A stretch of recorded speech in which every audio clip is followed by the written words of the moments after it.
नाजरीन आपको अपडेट करें कराची से, जहां नुमाइंदा ख़ुसूसी जावेद इब्राहिम मंगी के मुताबिक वज़ीर आला सिंध सैयद मुराद अली शाह का सिंध रेवेन्यू बोर्ड कराची का दौरा।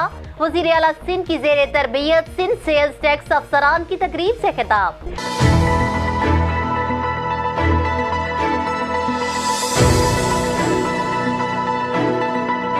आपको बताएं कि वज़ीर आला सिंध सैयद मुराद अली शाह ने कहा कि सिंध रेवेन्यू बोर्ड कराची ने 40 अफसरान का इंतखाब मार्च 2021 में किया था। पेशा वराना तरबियत का अहतमाम सिंध रेवेन्यू बोर्ड के ज़ेर इंतज़ाम Sindh institute of fiscal management में किया गया। वज़ीर आला सिंध सैयद मुराद अली शाह ने बताया कि अफसरान का तरबियती कोर्स उनके पेशा वराना फ़राइज़ की नौइयत को मद्देनज़र रखते हुए तश्कील दिया गया था। उन्होंने कहा कि सिंध रेवेन्यू बोर्ड का क़याम सिंध हुकूमत का एक काबिले फ़ख्र कारनामा है। वज़ीर आला सिंध ने उम्मीद ज़ाहिर की कि ज़ेर तरबियत अफसरान तरबियत के अख्तिताम पर अपने पेशा वराना फ़राइज़ मेहनत, दयानतदारी और खुलूस नियत के साथ इंजाम देंगे।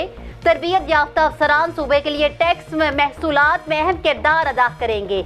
वज़ीर आला सिंध सैयद मुराद अली शाह ने सिंध रेवेन्यू बोर्ड के दफातर का भी दौरा किया। इंतजामिया और स्टाफ को मजीद लगन और मेहनत के साथ काम करने की हदायत की। वज़ीर आला सिंध ने अफसरान में सर्टिफिकेट्स और शील्ड्स तकसीम की।